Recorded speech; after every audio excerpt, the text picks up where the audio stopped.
All. Here with another summary for our Forbidden Ambitions, a House of the Blooded campaign. We continue where we left off, coming back down the mountain. Arriving at Nathaniel's small castle, the group had a tough choice to make. Gillian did not seem like he would make it much further, and Dominaris Dominula was unwilling to stay at Nathaniel's. Lena made the call, being the one guide in charge, that they would be staying. Dominula continued off to camp while the rest waited. Discussing with Nathaniel and seeing the injuries of Gillian, Nathaniel hesitantly agreed. As Gillian was worked on, and Lena demanded as much help as she could get, she eventually convinced Nathaniel to show her into the other chambers. After making a promise not to reveal what she's seen here, Nathaniel showed the experiments he was doing.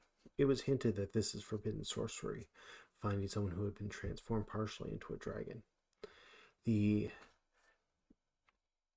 Lena made her way back. Meanwhile, Seraphina had managed to patch Gilliam up, who was trying his best to keep going. Eventually, the group had to stay the night.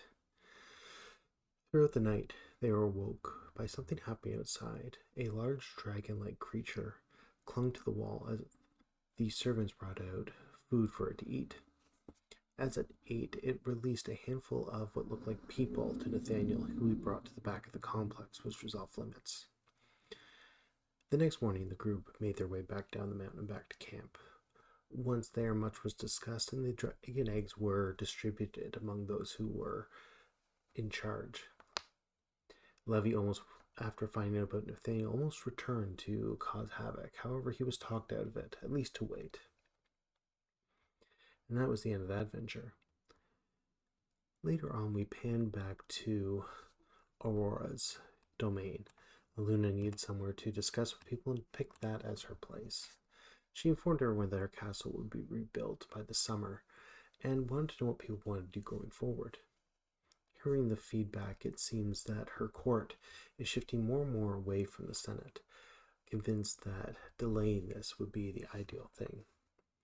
During this, one of the Quavel, Mary, came and was spouting the virtues of the Saven, and was there to check on shrines in the domain. Some of the group was less than interested in talking about the Saven, though Mary was insistent, and after showing her ability that had fed Aurora's castle for the day, some were more curious than others. But with that, it was decided that the group needed to return to the ruined capital to find secrets, possibly interact with the Ven that are there, possibly Forbidden House Cat or Wasp.